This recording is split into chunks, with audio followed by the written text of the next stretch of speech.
principal, a inscrição suplementar e a inscrição por transferência. Então vamos imaginar o seguinte, você exerce a advocacia no estado do Rio Grande do Norte. A sua inscrição principal é no estado do Rio Grande do Norte. Você pode exercer a advocacia em Alagoas, pode exercer a advocacia na Bahia, no Ceará, no Amapá, no Acre? E a resposta é claro que sim. A sua inscrição principal lá no Rio Grande do Norte te permite advogar em todo o território nacional. No entanto, com certa restrição quantitativa. Presta atenção, então. Você pode exercer a sua advocacia em todos os estados da federação e não somente naquele estado da sua inscrição principal. Mas, fora do estado original de inscrição principal, o exercício da advocacia vai encontrar um limite quantitativo. E que limite quantitativo é esse? Até 5 causas por ano,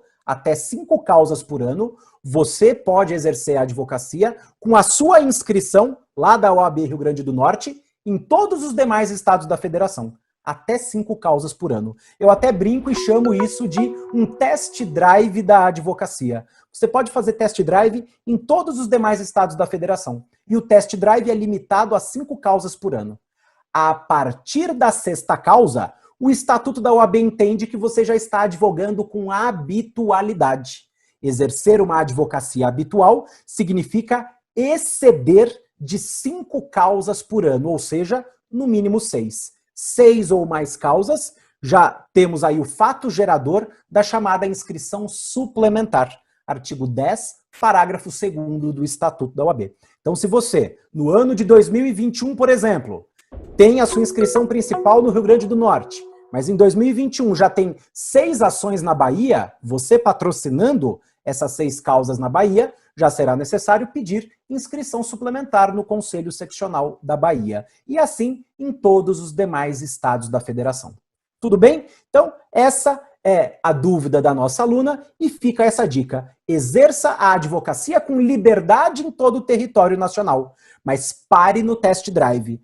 Superadas as 5 causas por ano em um determinado estado, ou seja, a partir da 6ª causa, bata na porta da OAB daquele estado e solicite a sua inscrição suplementar. Então, essa foi mais uma dica aqui do nosso curso CERS. Valeu, vamos juntos e até mais. Tchau, tchau. Tem até uma curiosidade que um grande diferencial na minha preparação para a OAB foi um aulão que eu fiz do CERS. Foi em Goiânia, foi uma aula presencial. Foi o primeiro contato que eu tive com o CERS. Foi chamado de UTI CERS, que era uma aula de revisão de véspera para a OAB. Inclusive, eu conheci pessoalmente o Renato Saraiva e toda a turma à época. Foi uma experiência muito interessante nos meus estudos, que inclusive foi muito útil na minha aprovação para a OAB. OAB! OAB! OAB! Vitória, vitória, vitória, vitória, vitória, vitória, vitória, vitória, vitória, vitória, vitória! É isso aí, meu povo! Valeu, muito obrigado!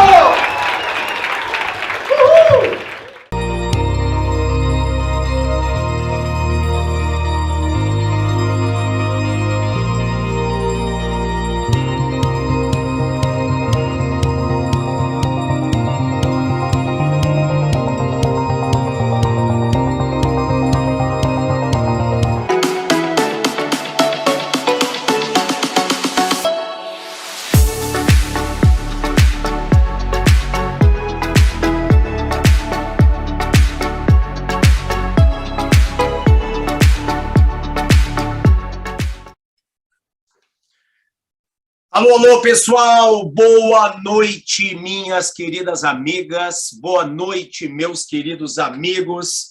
Nós estamos no ar, aqui é CERS OAB, aqui é a OAB Penal SA Salim Arthur, mais uma vez comentando a nossa prova prático-profissional.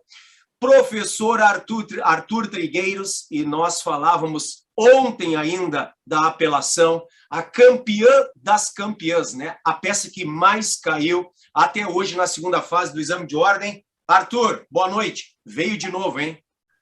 Vamos lá, Salim. Como é que você tá? Boa noite. Salim, estou extremamente contente, especialmente com a peça Não vai ser surpresa para os alunos conseguirem identificar que a peça foi uma apelação. Ao longo dos nossos simulados, tivemos 2 simulados com correção individualizada de apelação. Então, a gente apostou certo. A FGV não quis inovar muito. Então, caiu a campeã, a peça número 1 da FGV, que foi a apelação. Pessoal, boa noite. Todos os nossos alunos, todos que nos acompanham agora no canal do YouTube do CERS OAB. Mas vamos começar essa correção, Salim? Vamos lá. Você já chamou os nossos alunos do nosso canal do Telegram? Já mandei para eles lá, Salim. Já mandei para eles. Legal, legal. Nossa turma querida aqui de segunda fase do exame 33. Então, vamos chegando, pessoal. Está na tela a nossa peça. Dá uma subidinha aí, Arthur, por favor. É verdade. Espera aí. Agora a nossa peça. Agora sim. Quantas vezes eu disse a vocês, pessoal, se cair a data de nascimento do nosso cliente, de 2 uma, ou até de 2, a banca vai querer a prescrição pela metade, na forma do artigo 115 do Código Penal, e ou vai querer a atenuante da menoridade relativa. Esta segunda opção é uma das nossas teses subsidiárias. Meu querido Arthur, queres começar a fazer uma leitura aí? A gente vai mudando? Vamos lá. Então, vamos fazer a leitura da peça e a gente vai identificando aqui as questões relevantes. Diz assim, então, pessoal. Breno, 19 anos, no dia 3 de novembro de 2017, quando estava em uma festa que era proibida a entrada de menores de 18 anos, conheceu Carlos. Após ingerir em grande quantidade de bebida alcoólica, Breno conta para Carlos que estava portando uma arma de fogo e que tinha a intenção de subtrair o dinheiro da loja de conveniência de um posto de gasolina. Carlos concorda de imediato com o plano delitivo, desde que ficasse com metade dos bens subtraídos. A dupla, então, comparece ao local, anuncia o assalto para o único funcionário presente e, no exato momento em que abriram o caixa onde era guardado o dinheiro, são abordados por policiais militares que encaminham a dupla para a delegacia. Em sede policial, foi constatado que Carlos era adolescente de 16 anos e que tinha se valido de documento falso para ingressar na festa em que conheceu Breno. A arma de fogo foi apreendida e devidamente periciada, sendo identificado que estava municiada e que era capaz de efetuar disparos. Houve ainda a juntada da folha de antecedentes criminais de Breno, onde constava a existência de 3 inquéritos policiais em que figurava como indiciado em investigações relacionadas a crimes patrimoniais, além de 5 ações penais em curso, 2 delas com condenações de primeira instância, pela suposta prática de crimes de roubo majorado, em nenhuma havendo trânsito em julgado. Antes do oferecimento da denúncia, o Ministério Público solicitou que fossem realizadas diligências destinadas à obtenção da filmagem do estabelecimento onde os fatos teriam ocorrido, razão pela qual houve relaxamento da prisão de Breno. Após conclusão das diligências, sendo acostado ao procedimento a filmagem que confirmava a autoria delitiva de Breno, em 5 de junho de 2019, Breno foi denunciado pelo MP perante a primeira vara criminal da comarca de Florianópolis, Santa Catarina, órgão competente, como em curso nas sanções penais do artigo 157, parágrafo 2º, inciso 2º, e parágrafo 2º-A, inciso 1º do Código Penal, e do artigo 244-B da Lei 8.069 de 90, na forma do artigo 70 do Código Penal. Após regular processamento, durante a audiência de instrução e julgamento, o magistrado optou por perguntar diretamente para as testemunhas de acusação e defesa, não oportunizando manifestação das partes, tendo a defesa demonstrado seu inconformismo com a conduta. A vítima confirmou os fatos narrados na denúncia, destacando que ficou muito assustada porque Breno e Carlos eram muito altos e fortes, parecendo jovens de aproximadamente 25 anos de idade, além de destacar que havia cerca de R$5.000 no caixa do estabelecimento que seriam subtraídos se não houvesse a intervenção policial. O réu, em seu interrogatório, permaneceu em silêncio. Após a apresentação de manifestação derradeira pelas partes, foi proferida sentença condenatória nos termos da denúncia, conforme requerido pelo Ministério Público. Na primeira fase, fixou o magistrado a pena base dos crimes de roubo e corrupção de menores acima do mínimo legal, em razão da personalidade do réu, que seria voltada para a prática de crimes, conforme indicaria sua folha de antecedentes criminais, restando a pena do roubo em 4 anos e 6 meses de reclusão e 12 dias multa, e da corrupção em 1 ano e 2 meses de reclusão. Na segunda fase, não foram reconhecidas agravantes e nem atenuantes. Na terceira fase, a pena base do crime de corrupção de menores foi confirmada como definitiva, enquanto a pena de roubo foi aumentada em 2/3 em razão do emprego de arma de fogo, diante das previsões da Lei 13.654 de 2018, restando a pena definitiva do roubo em 7 anos e 6 meses de reclusão e 20 dias multa, já que não foram reconhecidas causas de diminuição de pena. O regime inicial fixado foi o fechado, em razão da pena final de 8 anos e 8 meses de reclusão e 20 dias multa, artigo 70, parágrafo único do Código Penal. O MP foi intimado da sentença, mantendo-se inerte. Você, como advogado de Breno, é intimado no dia 3 de dezembro de 2019, terça-feira, sendo o dia seguinte útil em todo o país, bem como todos os dias da semana seguinte, exceto sábado e domingo. Considerando apenas as informações narradas na condição de advogado de Breno, redija a peça jurídica cabível, diferente de habeas corpus e vagas de declaração. E eu falei, eu digo, turma, quando a banca FGV quer apelação, ela vai dizer, não quero habeas corpus e nem embargos de declaração. E está aí, ó, apresentando todas as teses jurídicas pertinentes. Vamos matar a data, Arthur. A peça deverá ser datada no último dia do prazo. Bom, qual foi o dia da intimação? 3 de dezembro de 2019, uma terça. Fecha aí, por favor, Arthur, o compartilhamento, que eu abro aqui. Bom, o que eu ensinei vocês todos a fazerem no nosso módulo prático? Um mini calendário. Segunda, terça, quarta, quinta, sexta, sábado e domingo. Eu sei que terça é dia 3. Aí eu sigo 4, 5, 6, 7, 8, 9, 10, 11, 12, 13, 14, 15. Tá bom, são só 5 dias para a interposição da minha apelação, né? Eu risco o dia da intimação, porque eu começo a contar no primeiro dia útil seguinte. Então, aqui está o dia 1, 2, 3, 4 e 5. O que diz o artigo 798, parágrafo 3º? Se cai domingo, prorroga para o primeiro dia útil seguinte. Aqui está, então, 9 de 12 de 2019, a nossa data. Esta data tem que constar tanto da interposição quanto das razões.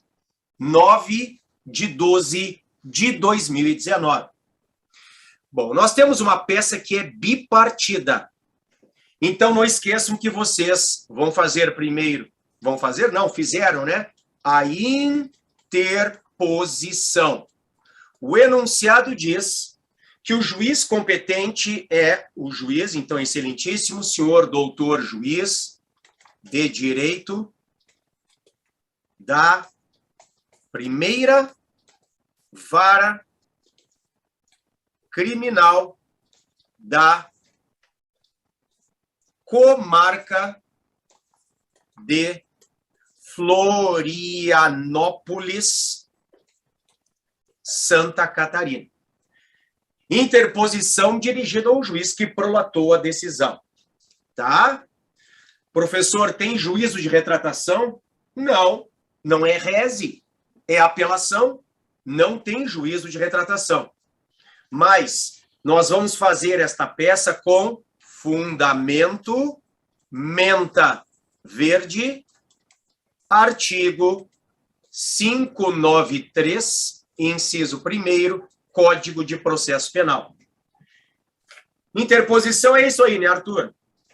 Perfeito, Salim. Não tem erro, teria que datar, você já mencionou, datar essa interposição no dia 9 de dezembro de 2019. Lembrando que você faria menção que Na interposição, as anexas razões devem ser encaminhadas ao Tribunal de Justiça do Estado de Santa Catarina, porque o enunciado deixa claro a competência jurisdicional. Mas interposição sem novidades.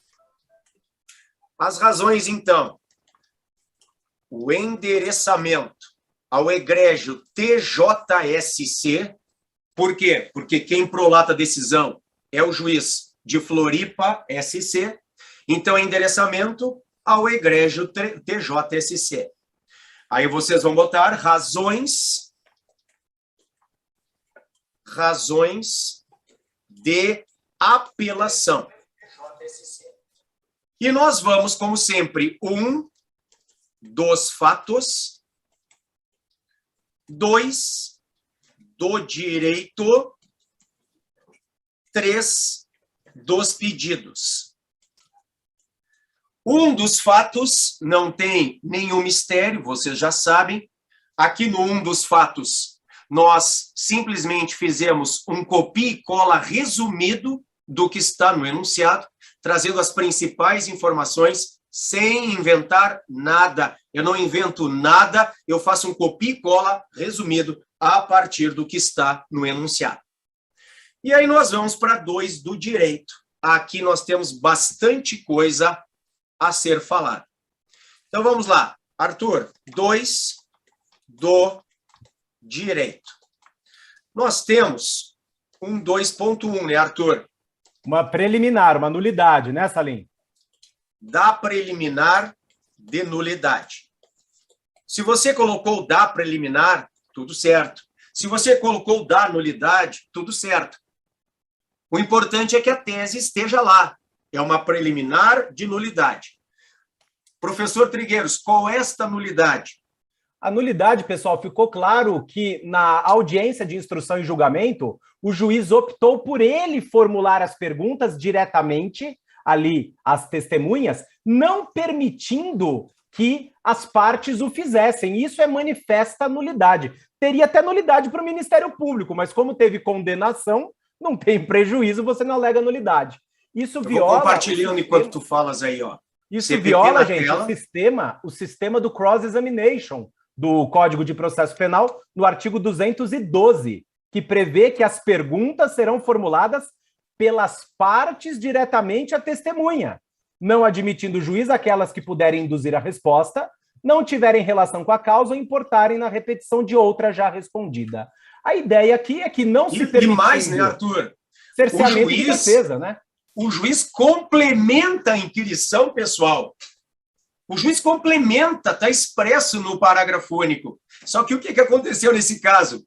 O juiz não só não complementou, como inquiriu sozinho, e ainda, salvo engano, o Arthur negou pergunta das partes, né? Isso, falou expressamente, Salim. Falou, deixa eu até pegar aqui a parte que fala isso.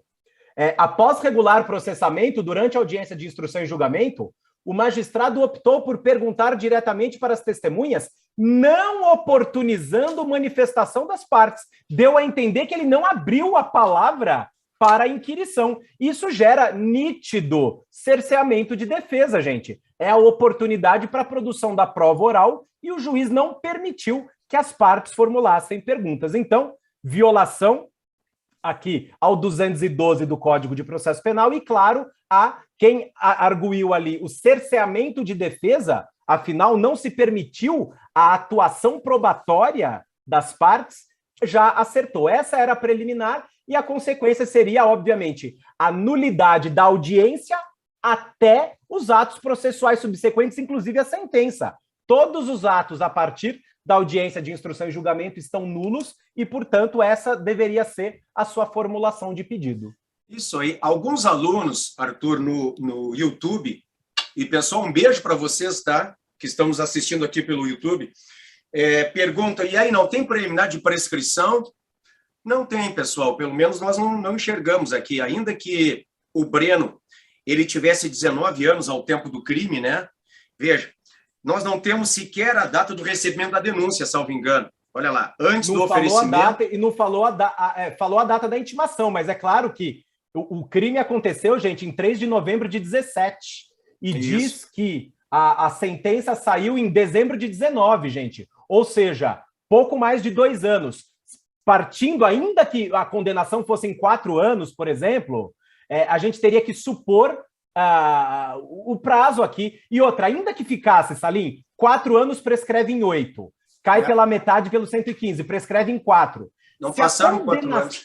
Poderia dar uma prescrição superveniente aqui, mas não dá para a gente supor quando, pessoal. Então, eu não visualizei de cara a prescrição aqui, não. Não, porque vocês entendem, a pena aqui foi de 4. 4 prescreve em 8. Nós teríamos a redução pela metade, porque o Breno tinha 19 ao tempo do crime. Ficaríamos com 4. Não passaram 4 anos desde a data do fato, depois ao recebimento da denúncia, depois a condenação. Nós tivemos ali 2 anos entre o fato e a denúncia. Então, nós não encontramos aqui prescrição. Tá bem? E não fala quando recebeu a denúncia, Salim. Não fala, não fala. Aí, só aí já não dá para saber, gente. Não dá para saber. A denúncia interrompe a prescrição. Exatamente. Não dá para saber de prescrição. Isso mostra que a banca não queria a tese da prescrição, senão teria colocado recebimento da denúncia data tal, prolação, né, publicação da sentença condenatória recorrível data tal. Não colocou. Não colocou. Exatamente, não colocou nem a data da publicação da sentença. Falou a data da nossa intimação. Então, prescrição aqui não dá, gente. Sinceramente, eu não visualizo isso, não. Porque veja aqui, ó. Breno foi denunciado pelo Ministério Público perante a primeira vara criminal de Florianópolis, órgão competente, nas sanções dos artigos tais. Não fala sequer a data do recebimento. Depois, lá na frente, após a apresentação de manifestação derradeira pelas partes, foi proferida sentença condenatória nos termos da denúncia, conforme requerido pelo MP. Na primeira fase, não diz nem que data foi a sentença. Só falou a intimação. Não temos como contar prescrição aqui. E aí, meus queridos, voltei ao nosso esqueminha. Depois que nós fizermos esta preliminar de nulidade, nós vamos para o 2.2 do mérito. Qual é a nossa tese de mérito aqui? A nossa tese de mérito é o erro de tipo. A gente falou tanto disso, né, Salim?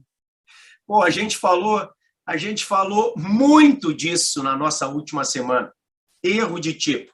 Para deixar assim mais completo, erro de tipo essencial excusável. Erro de tipo essencial excusável, artigo 20, caput do Código Penal. Bom, primeira coisa, qual é a consequência do reconhecimento do erro de tipo? O erro de tipo essencial excusável. Exclui dolo e culpa. Exclui dolo e culpa. Ainda que fosse inexcusável ou evitável, haveria exclusão do dolo, mas a punição por culpa se houvesse crime culposo previsto em lei. Ocorre que o que nós queremos é afastar o delito de corrupção de menores. O artigo 244B do ECA, o ECA é a Lei Federal 8.069 de 90. E não há o 244B culposo, só há doloso. Então, o erro de tipo afasta de qualquer forma o 244B. Professor Arthur, por que há erro de tipo no crime de corrupção de menores? Gente, isso ficou claríssimo, e até nos nossos simulados a gente falava lá do estupro de vulnerável, erro de tipo quanto à idade. É basicamente aquela tese que a gente estudou. O Breno encontrou com o Carlos numa festa em que era proibida a entrada de menores de 18 anos. Então, o primeiro parágrafo do enunciado já diz isso, o que já supunha Breno que aquele sujeito que ele encontrou na festa e combinou a prática do crime fosse maior de idade. Mas pior... E mais, né, Arthur?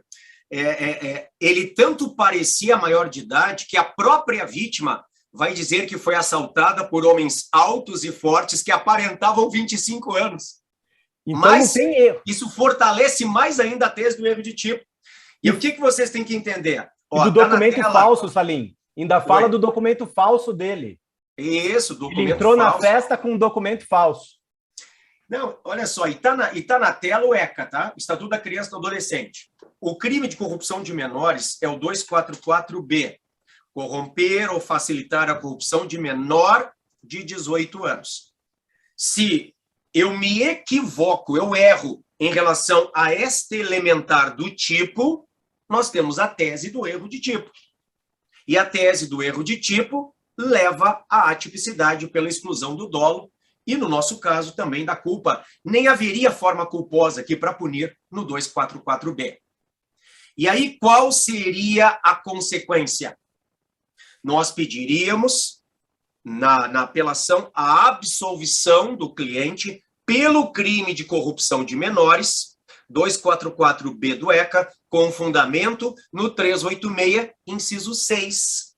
Porque lá no inciso 6 está o artigo 20 do Código Penal. Eu vou, inclusive, abrir o código, Arthur, se quiser ir falando aí. Sim, faz menção expressa. A gente até explicou nessa linha aquela divergência do inciso 3º e do inciso 6º do 386 para o erro de tipo. Talvez até a FGV aceite o 386, inciso 3º, não constituir o fato infração penal, porque o erro de tipo, ao excluir o dolo, torna o fato atípico. Mas o inciso 6º, vejam aí, ele coloca entre parênteses um dos artigos, dentre eles o 20, circunstância que exclui o crime ou isente o réu de pena. Parênteses, artigo 20 e outros do Código Penal. Então, o inciso mais adequado seria o inciso 6º, mas eu também acredito que a FGV pontue se vocês tiverem colocado o 386, inciso 3º, porque essa é a consequência jurídica do erro de tipo.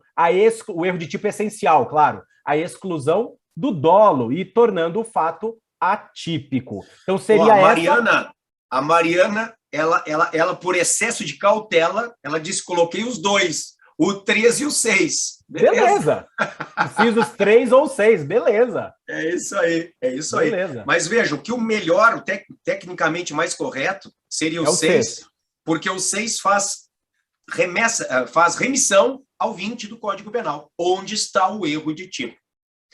Então, esta, pessoal, é a nossa tese de mérito. E aí vai ter várias, né, repercussões na pena agora, se nós afastarmos um dos crimes. Professor, dá para afastar o roubo? Não dá, né? O roubo não dá. Não dá. Por quê? Porque o A, que é o Breno, disse para o B, que é o Carlos: olha, eu quero roubar, estou armado. Você vai comigo? Vou, desde que você me dê a metade do roubo. Beleza, vamos embora. Então, o roubo existe, o concurso de pessoas existe. Lembrando, pessoal, que o concurso de pessoas no roubo, e vale para o furto também, existe se o imputável ele estiver acompanhado mesmo de inimputável. Então, se eu, maior e capaz, furtar ou roubar com um adolescente infrator, para mim está majorado pelo concurso de pessoas, ou no caso do furto, qualificado pelo concurso de pessoas. Então, não tem como tirar o concurso de pessoas do roubo. É uma causa de aumento de pena no roubo. A gente, por enquanto, está pedindo o quê? Vamos lá. A gente está pedindo preliminarmente a nulidade. Houve violação ao artigo 212 do Código de Processo Penal. Isto, portanto, caracteriza ofensa ao princípio da ampla defesa, houve cerceamento de defesa, e aí o artigo 5º, inciso 55 da CRFB, a nossa Constituição da República Federativa do Brasil, que traz o princípio da ampla defesa. Depois, no mérito, nós vamos pedir a absolvição do crime de corrupção,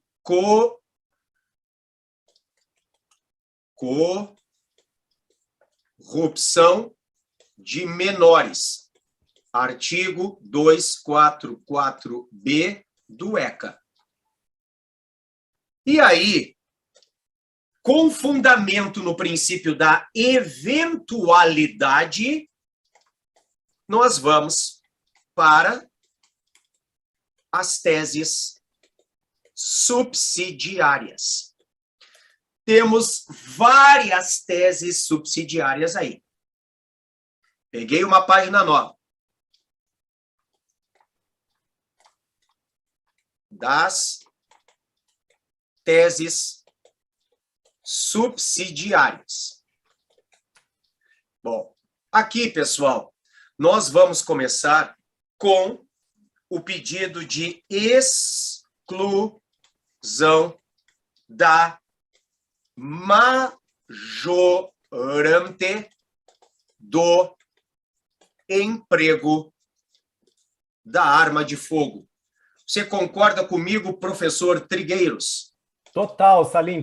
Durante a leitura, né, eu e o professor Salim nos reunimos virtualmente aqui e a gente fazendo a correção, ficou claro já no primeiro parágrafo que o Breno apenas portava, o enunciado fala que o Breno estava portando uma arma de fogo. Aí no segundo parágrafo diz que a dupla foi, então, à loja de conveniência e anunciou o assalto. Vejam, o enunciado em momento algum falou que houve o emprego. O que há no enunciado de forma cabal é de que o Breno estava portando uma arma. E o Código Penal, no parágrafo 2º-A, inciso 1, fala em emprego. Empregar é usar, fazer uso de, sair da esfera de individualidade do agente. Não tendo havido o efetivo uso, o efetivo emprego da arma, essa é a tese, então está excluída a majorante do emprego de arma de fogo. Essa é a nossa primeira tese subsidiária.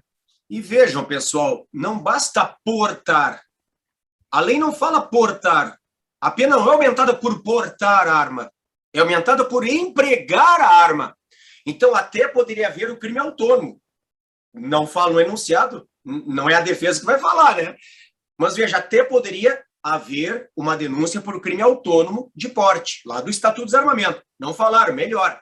Agora, o emprego não houve. Se não houve emprego, a gente está pedindo a exclusão desta majorete, tá? Bom, e aí nós vamos seguir agora primeira, segunda e terceira fases do sistema trifásico de fixação da pena privativa de liberdade. Primeira fase, a fase da pena base. Aqui na pena base, nós vamos sustentar que ela teria que ter ficado no mínimo legal. Aqui houve um aumento, né, Arthur? De quanto aqui? De 4 anos, que a pena mínima foi para 4 anos e 6 meses, pelo roubo. Aumentaram 6 meses. Eu traria aqui, Arthur, 2 argumentos. Um, que a gente falou muito, é a súmula 444 do STJ, e outra, o direito penal do autor. Tu concordas? Concordo, Salim, porque o enunciado fala que o juiz, amparado na folha de antecedentes criminais, que tinha vários inquéritos e ações penais em andamento, majorou, agravou a pena base acima do mínimo legal em razão da personalidade voltada à delinquência. E a jurisprudência, gente, fala que juiz é um operador do direito. Como é que um juiz pode apreciar ou analisar a personalidade de uma pessoa? Isso é tarefa para psiquiatra, para psicólogo, não para operador do direito. Então existe essa tese do chamado direito penal do autor. O juiz estaria valorando um aspecto cujo conhecimento técnico ele não detém, que é analisar a personalidade das pessoas. Mas quanto à súmula 444, a gente falou tanto nas aulas, não é, Salim? Simulado, nós usamos a súmula 444. Na nossa aula, na minha aula de dosimetria da pena para os nossos alunos, eu citei especificamente essa súmula 444, que tem como base qual ideia? A presunção de inocência. Se o sujeito tem inquéritos e ações em andamento, aquilo ainda não transitou em julgado. Se o juiz considerasse isso para agravar a pena base, haveria afronta ao princípio constitucional da não culpabilidade ou da presunção de inocência. Então, aqui na pena base, a gente já tem essa tese número 1, que é a fixação dela no mínimo legal, com base na súmula 444 do STJ. Esse é o primeiro ponto, então, Salim. Perfeito. Então, o juiz, na verdade, o tribunal já teria que desconsiderar esse aumento de 6 meses. Ficou 4 anos e 6 meses, só que com base na súmula 444 do STJ e com fundamento teórico nesta impossibilidade de se trabalhar com o direito penal do autor, pena no mínimo legal, pena base, primeira fase. E aí, pessoal, eu estou indo para a segunda fase, a fase da pena provisória. Na fase da pena provisória, ou pena intermediária, é a fase das atenuantes e das agravantes, o que eu dizia a vocês várias vezes durante o nosso reta final, nesses dias que nós treinamos aí que antecederam a prova. Turma querida, se cair data de nascimento do réu, vejam se ele não era menor de 21 anos na data do crime. Bom, aqui a banca disse que ele tinha 19, então nós vamos pedir a atenuante da menoridade relativa. Esta atenuante da menoridade relativa está no artigo 65, inciso 1º do Código Penal. Claro que nós não desconhecemos o teor da súmula 231 do STJ. Ou seja, caso a pena base seja fixada no mínimo legal, pela súmula 231 do STJ, não haverá de diminuir aquém do mínimo em face da atenuante da menoridade relativa. Mas Sim, a gente mas tem que pedir. se a gente considerasse nessa linha a pena em 4 anos e meio, acho que o argumento teria que ser esse. A prosperar a pena base, tal como fixada pelo magistrado, em 4 anos e 6 meses, há que se reconhecer a atenuante da menoridade relativa do artigo 65, inciso 1º. Então, é para aparecer no gabarito da FGV essa argumentação aqui no tocante à segunda fase da dosimetria da pena, sim. Perfeito. Então, a gente falou da primeira fase, pena base no mínimo legal. Falamos da segunda fase, incidência da atenuante da menoridade relativa. E aí nós vamos agora para a terceira fase, a pena definitiva. Lembrando, como eu ensinei vocês a fazerem a peça, um parágrafo para cada tese subsidiária, tá? Não precisa ser 231, 231. Não, um parágrafo dentro do 2.3 ali, tá? Bom, pena definitiva. O que a gente vai falar para início de conversa aqui, meu querido professor Trigueiros? Vamos lá, gente. Tentativa. Falamos disso na nossa revisão nessa semana. Falamos da questão do roubo consumado versus roubo tentado. Como diferenciar, qual a teoria adotada e qual a súmula. Súmula 582 do STJ, gente. Vai aparecer no gabarito. Eu escrevi para o pessoal, teoria da mosse ou da apreensão, lembra? Exatamente. Gente, ficou muito claro no enunciado que os agentes ingressaram na loja de conveniência e anunciaram o assalto, e quando ia ser aberto o caixa, que tinha lá R$5.000, os policiais militares já intervieram, portanto, já impediram que eles se apoderassem. E nós explicamos isso. Qual o momento consumativo do roubo? Com o apoderamento da coisa, com a inversão da posse. Eles nem conseguiram se apoderar do dinheiro, portanto, houve tentativa de roubo. E vocês teriam que trazer essa argumentação e justificarem com a súmula 582 do STJ, que diz qual é o momento consumativo. A contrário senso da súmula 582, se não houver o apoderamento da coisa, não há consumação de roubo. Então, nós vamos pedir aqui o reconhecimento do conatus, da tentativa. E isso é fundamental, né, Salim? Para a questão da quantidade de pena a ser aplicada. Perfeito, fundamental, e vai influenciar no próprio regime, né, Arthur? Porque a tentativa vai reduzir a pena de 1 a 2 terços. Então, isso influencia, inclusive, no regime inicial. Houve início da execução? Houve, eles anunciaram o assalto. A vítima ficou com medo. Eram homens altos e fortes que aparentavam 25 anos, está lá. Então, houve início da execução, mas o crime não se consuma, tá? Reconhecimento da tentativa, súmula 582 do STJ, e aí nós vamos depois falar da questão da majorante do emprego de arma de fogo. Parágrafo 2º-A, inciso 1, novácio legis impejus. O que nós temos que entender aqui? Isso está muito claro. Primeiro, que vocês têm o número da lei no VAD, era só pesquisar. E segundo, que a banca disse na questão. O parágrafo 2º-A, inciso 1, capitulação dada pelo MP, só vem em 2018, pessoal. A lei 13.654 só em 2018. Só que o roubo aconteceu em 2017. E vejam, antes, o que nós tínhamos? Nós tínhamos que o emprego da arma aumentava a pena de 1 terço a metade. O juiz partia do mínimo, 1 terço. 1 terço a metade. Só que agora aumenta a 2 terços. Então, veja, eu quero a exclusão da majorante do emprego da arma. Está lá, a minha primeira flechinha aqui no esquema. Eu quero, deixa eu mostrar para o pessoal do Instagram que está nos vendo aqui. Eu quero a exclusão da majorante do emprego da arma. Agora, de forma alternativa, caso não seja excluída a majorante do emprego da arma, então que não seja reconhecida esta causa de aumento em 2/3, e sim em 1/3. Então, Essa tese foi trabalhada, viu, Salim? Essa tese foi trabalhada pela gente no nosso curso. Isso foi tratado especificamente, essa questão de conflito de leis penais no tempo.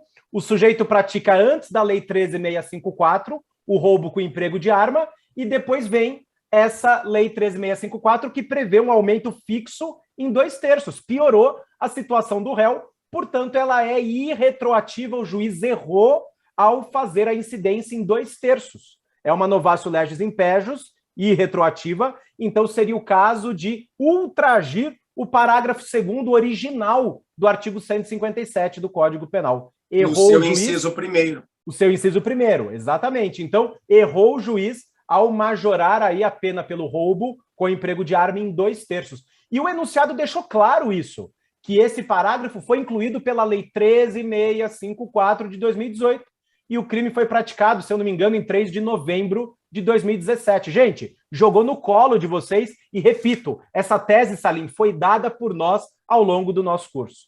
Foi mesmo. Então, de novo, eu quero a exclusão da majorante. Agora, se não for excluída, o que eu quero? Eu quero, então, que o aumento seja só de 1/3 e não de 2/3, porque os 2/3 não podem retroagir para prejudicar o teu cliente. Beleza? Perfeito. Bom, mas nós temos ainda... Fala, Arthur. Tem uma última tese aí, não é, pessoal, para a gente falar nas penas, que é a exclusão do concurso formal de crimes. A exclusão do concurso formal, porque qual a consequência do concurso formal? O juiz, no caso, foi aplicado o parágrafo único, não é, Salim? Aquele cúmulo material benéfico. O que o juiz fez? Ele pegou as duas penas do roubo majorado pelo emprego de arma, em concurso de pessoas ainda, junto com a corrupção de menores, e acabou fazendo a soma das penas, resultando em 8 anos e 8 meses de reclusão. Se não houve o crime de corrupção de menores, não há concurso formal. Se não há concurso formal, então nós temos que decotar da pena, temos que excluir da pena aquela quantidade decorrente da prática do crime de corrupção de menores. É isso, Ou então, seja, nós vamos excluir o aumento de pena decorrente do concurso formal.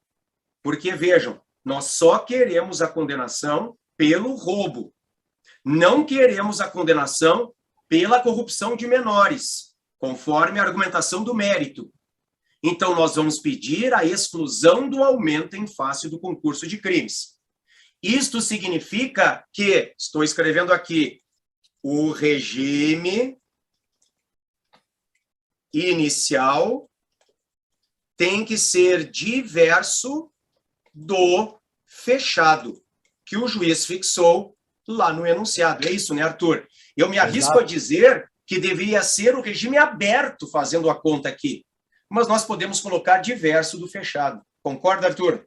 Concordo. Acho que a FGV não vai exigir que os candidatos façam conta aqui para verificar exatamente qual é a pena final. Até porque, por exemplo, na tentativa, pode reduzir de 1 a 2/3. Então, teria que argumentar muita coisa, não é, Salim? Mesmo essa majorante do parágrafo 2º, inciso 1º, originalmente, ela é de 1/3 à metade. Houve concurso de causas de aumento. Houve o concurso de agentes e também, subsidiariamente, o emprego de arma de fogo, mas com base na lei antiga. Então, eu não acho que a FGV vai exigir um cálculo efetivo da pena, por isso que essa fórmula geral e mais genérica, regime inicial diverso do fechado, deve ser a que vai aparecer no gabarito. É isso aí. E alguns me perguntaram, e nós poderíamos falar em reconhecimento do sursis, ou como diz o professor Trigueiros, o sursis, ele faz um biquinho assim, ele faz um biquinho, sursis. Canalha! Eu estou te filmando aqui por Instagram também. Não, pessoal, o sursis não. Por quê? Porque a pena passou de 2 anos, tá? A pena, mesmo com a tentativa, ela vai passar de 2 anos. Então, vejam, não cabe o sursis. Estas são as teses. Depois, tudo que nós colocamos ali no 2.1, 2.2 mérito, 2.3, todas as teses subsidiárias, tudo isso é transposto para o 3 dos pedidos. É isso aí. Nós vamos fazer o fechamento, sem identificação de nome de advogado, nem de lugar, nada. É local, 3 pontinhos. A data nós vamos colocar, o último dia do prazo, porque a banca pediu 9/12/2019. Esta seria uma peça, Arthur, tecnicamente perfeita, né? Para uma nota máxima, nota 5 aqui. Sim. Eu até elogio a peça, Salim. Eu não vi problemas não nessa peça. Achei uma peça bem feita. Só não ficou 100% claro a questão se houve ou não o emprego da arma de fogo pelos agentes, mas a gente solucionou dessa maneira, partindo da premissa de que o sujeito somente estava portando a arma, porque isso ficou cabalmente mencionado no enunciado. Mas foi uma peça boa, muita coisa para escrever. Muita coisa para escrever. Bastante coisa. Eu até dizia para o pessoal, acho que ontem ainda, né? Salvo engano, nossa revisão de ontem de manhã, dizia para o pessoal, se forem muitas teses, nada impede que vocês, logo depois da interposição, já comecem as razões, como se fosse uma ata. Se a peça não trouxer tantas teses, na página seguinte, então, interposição na primeira folha, as razões na segunda e seguintes. Então, a gente espera que vocês tenham ido bem. A apelação foi uma das peças que nós treinamos e bastante durante a nossa revisão, e isso já dá um gás para a prova, né? Porque a gente já tem uma nota boa na peça, agora a gente busca o resto com as discursivas. Vamos para as discursivas, professor Trigueiros. Vamos lá, vou projetar aqui para vocês, pessoal. Beleza. Então vamos para a primeira discursiva aqui. Questão 1 diz o seguinte: em uma pequena cidade do interior do Amazonas, uma virose se espalha entre os adolescentes locais, gerando diversos casos de jovens com febre, vômitos e infecções. Considerando a dificuldade de acesso à cidade, que dependia de viagem de barco, e a inexistência de profissionais de medicina no local, os pais dos adolescentes procuram Jorge, 22 anos, estudante de odontologia, para auxílio. Verificando o estado de desidratação dos adolescentes e a urgência da situação, Jorge, que sempre gostara de ler livros sobre medicina, realiza o atendimento e indica os remédios e os tratamentos que deveriam ser realizados.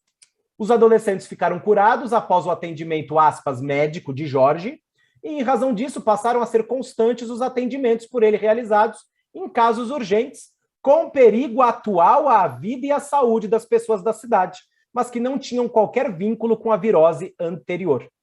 Descobertos os fatos e verificado que foram realizados 10 atendimentos diferentes ao longo de um ano, o Ministério Público denunciou Jorge como incurso nas sanções penais do artigo 282 do Código Penal por 10 vezes em continuidade delitiva. A proposta de suspensão condicional do processo não foi aceita pelo réu. Após regular instrução, a pretensão punitiva do Estado foi julgada procedente, sendo Jorge condenado à pena de 10 meses de detenção, pena base no mínimo legal, aumentada de 2/3 em razão da continuidade delitiva, substituída a privativa de liberdade por uma restritiva de direitos. Intimado da decisão, responda na condição de advogado de Jorge aos itens a seguir. Item A. Existe argumento de direito material a ser apresentado em busca da absolvição de Jorge? Justifique. E item B. Em caso de manutenção da condenação, qual argumento poderá ser apresentado para questionar a capitulação realizada e a pena aplicada? Justifique. Bom, eu vou parar o compartilhamento aqui, mas essa pergunta foi interessante. E o item A, ao questionar se existe argumento de direito material a ser apresentado em busca da absolvição, argumento curto, grosso e simples. O Jorge, apesar de não ser médico, ser um estudante de odontologia, ele realizou fato típico do artigo 282 do Código Penal. Ele fez o atendimento como se médico fosse àquelas pessoas. No entanto, como o enunciado fala que ele passou a fazer diversos atendimentos depois dessa virose aí dos adolescentes, e os atendimentos passaram a ser constantes, somente em casos com perigo atual, perigo. Lembra da palavra-chave que nós falamos, Salim, em uma revisão nossa sobre excludentes de licitude? Palavra perigo é sinônimo de estado de necessidade. Perfeito. O Jorge agiu em estado de necessidade de terceiro. Afinal, perfeito, ele só fazia os atendimentos quando havia perigo atual à vida e à saúde das pessoas da cidade. Então, esse era o argumento de direito material. Eu dizia para o pessoal que a palavra-chave da legítima defesa é agressão e que a palavra-chave do estado de necessidade é perigo. Então, aqui a tese de direito material é o estado de necessidade, melhor ainda se você colocasse de terceiro, né? Estado de necessidade de terceiro, que é uma causa legal, está na lei, de exclusão da ilicitude ou antijuridicidade, prevista no artigo 23, inciso 1º do Código Penal. E os requisitos do estado de necessidade estão no artigo 24 do mesmo Código Penal. Vai ser essa a resposta, não exigia grande discussão. Se você desse uma explicadinha ali, o porquê de se tratar de estado de necessidade, os atendimentos ocorriam em situação de perigo atual à vida e à saúde das pessoas, o que se encaixa no requisito objetivo do artigo 24 do Código Penal. O item B foi o mais difícil, né, Salim? O mais chatinho. Foi. Porque questionava, em caso de manutenção da condenação, né, por 10 atendimentos, 10 exercícios ilegais da medicina, com aumento da pena em 2/3 pela continuidade, qual argumento a gente iria utilizar para questionar essa capitulação e a pena? E aqui seria a questão da habitualidade do exercício ilegal da medicina. Não há crime do artigo 282 do Código Penal com a prática isolada, um único ato de atendimento ali médico, você não sendo médico. O crime é classificado doutrinariamente também pela jurisprudência como um crime habitual, um crime que, ou melhor, um fato que somente se tipifica como criminoso a partir do momento que há uma reiteração de comportamentos. E o enunciado fala em 10 atendimentos diferentes ao longo do ano. Veja, que ele praticou exercício ilegal da medicina, nós não temos dúvida. Não há dúvida a respeito disso. Agora, a capitulação realizada pelo MP é que foi equivocada. Ao imputar o artigo 282 do Código Penal ao Jorge por 10 vezes em continuidade delitiva, errou o Ministério Público. Porque essa reiteração de atendimentos, 10 atendimentos ao longo do ano, é que vão exatamente configurar o crime em si, por se tratar de um crime habitual. Essa reiteração de atendimentos é que vai tipificar o crime do artigo 282. Então, está errada a capitulação. 282 do Código Penal combinado com o artigo 71 do Código Penal, o erro está aí. Não houve continuidade delitiva. E como é por isso, né, Arthur, que a pena foi aumentada. Exato. Porque o juiz na primeira fase diz assim, ó, após esses atendimentos, ó, pena base Jorge, no mínimo legal. Após regular instrução, foi julgada procedente, sendo Jorge condenado a 10 meses de detenção, em razão da continuidade. Em razão da continuidade. Então, veja, a pena mínima, salvo engano, são 6 meses. Isso. Então, o juiz aplicou 4 meses a mais por causa da continuidade. E o que nós estamos sustentando? A continuidade ela não existe aqui porque a reiteração é inerente ao próprio tipo. Um só atendimento é atípico. Quando reitera, consuma. É o que nós estamos sustentando aqui. E aí, Arthur, a pena sem a continuidade ficaria no mínimo legal. E 6 meses. Ficando no mínimo legal 6 meses. Então aí tem essa peculiaridade. Vamos ver se a FGV vai colocar isso, não é, Salim? Eu e o Salim identificamos o seguinte: a partir do momento que a pena vai ficar em 6 meses, que é a pena mínima combinada aí para o 282, aplica-se não essa pena restritiva de direitos que o juiz utilizou para substituir a PPL, mas a chamada multa vicariante do artigo 60, parágrafo 2º do nosso Código Penal. Veja depois o artigo 60, parágrafo 2º do Código. Quando a pena privativa de liberdade for não superior a 6 meses, o juiz substituirá a pena privativa de liberdade por multa. Só multa, que é muito melhor para o réu do que uma PRD. Porque se a PRD for descumprida, ela enseja a privação da liberdade, a conversão dela em pena privativa de liberdade. Ao passo que, se o juiz substitui a PPL pela multa, o não pagamento de multa não enseja privação da liberdade. Artigo 51 do Código Penal. Isso é o que nós estamos sustentando, né, Salim? Perfeito, isso. E isso que não falaram nada de transação penal. Eu fico com essa pulga atrás da orelha, porque a pena máxima não passa de 2 anos. E já saíram denunciando aqui o rapaz. Né, pois é, estranho mesmo. Sem estranho. Transação penal, estranho. Estranho mesmo. Seria uma Vamos questão para 2, meu processual, querido né? amigo. Vamos lá para a próxima questão. Deixa que eu leia um pouquinho.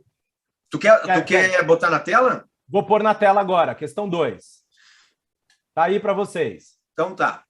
Bernardo, em 31 de dezembro de 2018, com a intenção de causar dano à loja de Bruno, a gente revisou isso nesta semana. É a aberratio criminis ou delicti.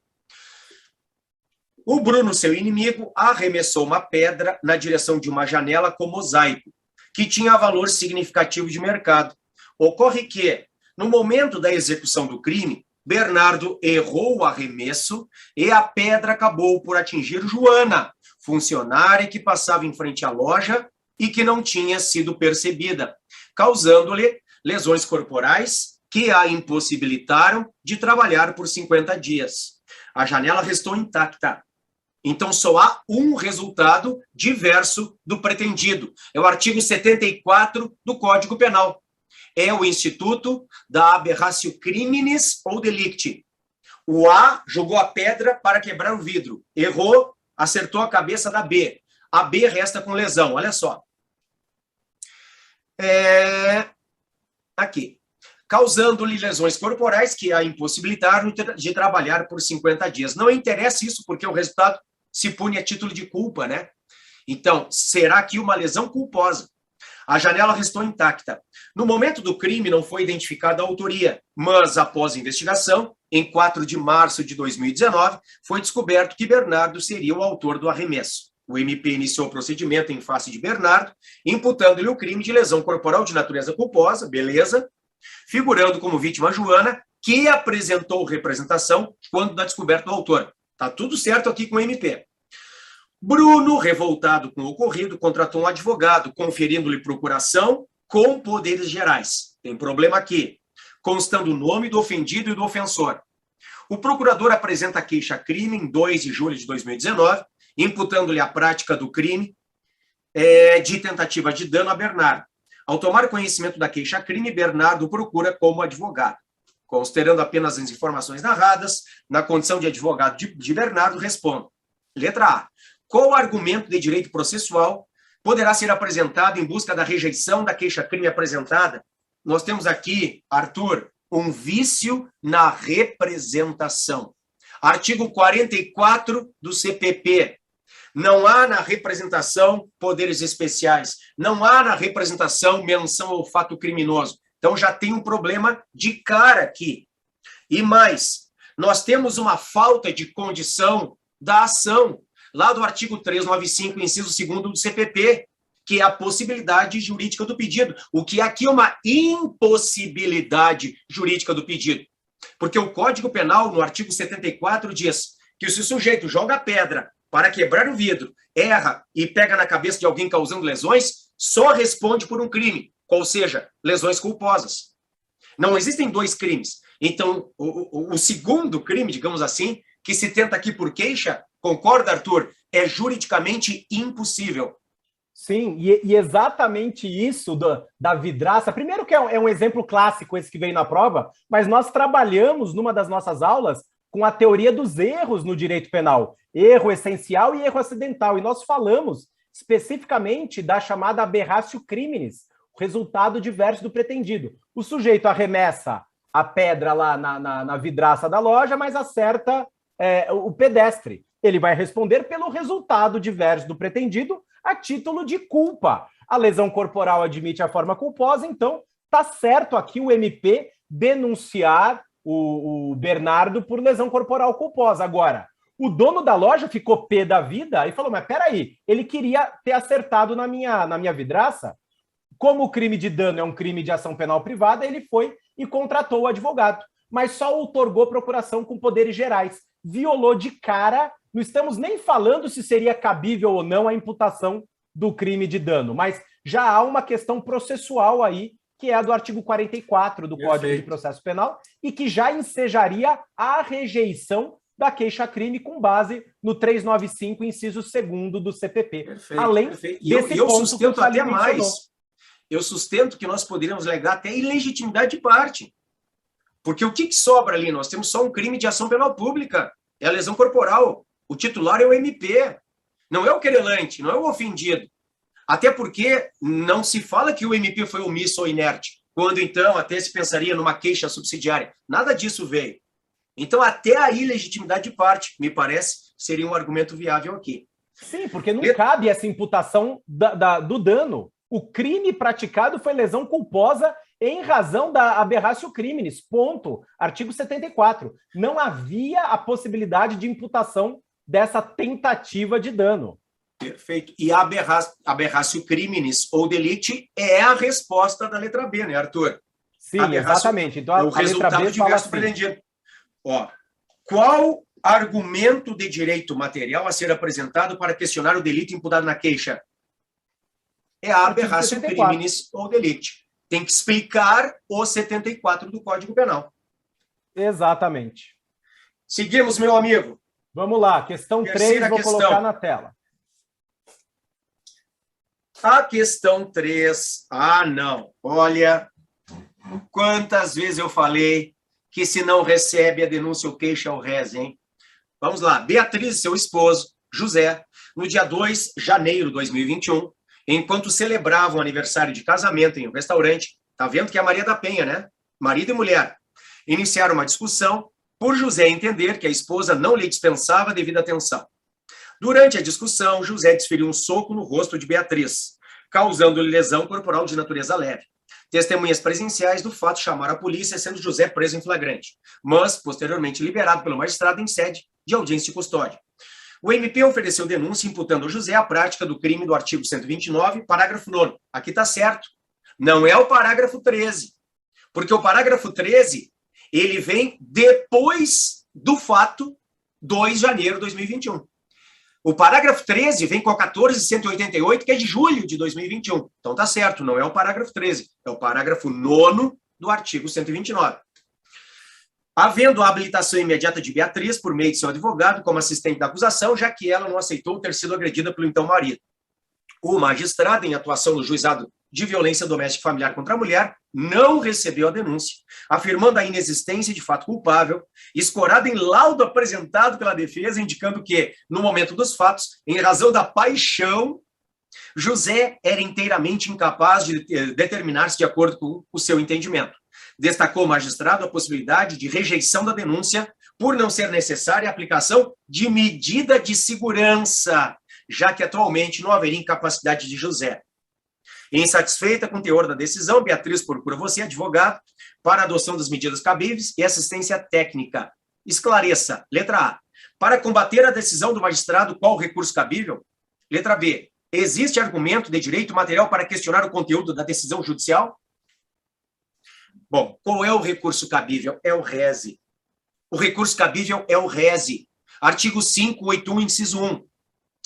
Professor Salim, não é apelação, já que é uma lesão corporal de natureza leve, a pena máxima não seria maior do que 2 anos? Não! Por quê? Porque não cabe juizado especial criminal, não cabe 9.099 lá na Maria da Penha. Não pode ser o que está na 9.099. Falamos disso. Não cabe 9.099 em sede de Maria da Penha. Então é o reze. E a letra B, Arthur? Paixão, Arthur. Eles querem excluir a imputabilidade pela paixão. Texto legal, né? Artigo 28, inciso 1º do Código Penal. Primeiro que o juiz fundamentou fazendo uma lambança. Ponto número 1 que deveria ser abordado aqui nessa letra B e vai aparecer no gabarito. A emoção ou a paixão não excluem a imputabilidade penal. Artigo 28, inciso 1º do Código Penal. E ponto número 2, o magistrado, ao dizer o seguinte, né? Que o José era inteiramente incapaz em razão da paixão e não seria necessária Destacou o magistrado a possibilidade de rejeição da denúncia por não ser necessária a aplicação de medida de segurança, já que atualmente não haveria incapacidade de José. Tem dois erros aí. Primeiro, Salim, que a imputabilidade é aferida no momento da ação ou da omissão, não no momento posterior. Vamos imaginar que a paixão pudesse eliminar a imputabilidade penal. Isso deveria ser aferido, a capacidade ou não do agente é aferida no momento da ação da omissão e não em momento futuro. E segundo ponto, a paixão, ainda que pudesse retirar a capacidade de autodeterminação do agente, jamais seria causa de aplicação de medida de segurança. Porque Perfeito. O Código Penal só permite a aplicação de medida de segurança por inimputabilidade por déficit mental, por doença mental, do artigo 26 caput do Código Penal. Então, por esses motivos, o juiz se equivocou do ponto de vista material para justificar a rejeição da denúncia. Perfeito. Mas o que vai aparecer é o 28.1 do Código Penal. 28.1. Esse tem que estar lá na letra B, 28.1. Beleza? Última questão, @Prof. Trigueiros. Vamos lá. Última questão, já vou projetar para vocês. Questão boa essa aí também, né, Salim? De Código de Trânsito Brasileiro. Resposta está na minha aula teórica, lá, módulo teórico, aula de crimes de trânsito. Vamos lá, eu vou ler aqui para vocês, gente. Tá. Thalita conduzia seu veículo automotor quando sofreu uma colisão na traseira de seu automóvel causada por Lauro, que conduzia seu automóvel a 120 km por hora, apesar de a velocidade máxima permitida na via pública em que estavam ser de 50 km por hora. A perícia realizada no local indicou que o acidente foi causado pela violação do dever de cuidado de Lauro, que, em razão de alta velocidade imprimida, não conseguiu frear a tempo de evitar a colisão. Thalita realizou o exame de corpo de delito que constatou a existência de lesão corporal de natureza leve. Lauro, por sua vez, fugiu do local do acidente sem prestar auxílio. O MP, ao tomar conhecimento dos fatos e não havendo composição dos danos civis, ofereceu proposta de transação penal em favor de Lauro, destacando que o crime de lesão corporal culposa, previsto no artigo 303, parágrafo 1º da Lei 9.503 de 97, admitiu o benefício, e que a folha de antecedentes criminais do autor do fato apenas indicava a existência de uma outra anotação referente à infração em que Lauro foi beneficiado também por transação penal, mas o benefício foi oferecido e extinto há mais de 6 anos. Thalita ficou insatisfeita, a vítima, ficou insatisfeita com a proposta do MP e procurou você como advogado para esclarecimentos. Considerando as informações expostas, responda, na condição de advogado de Thalita, aos seguintes itens. A.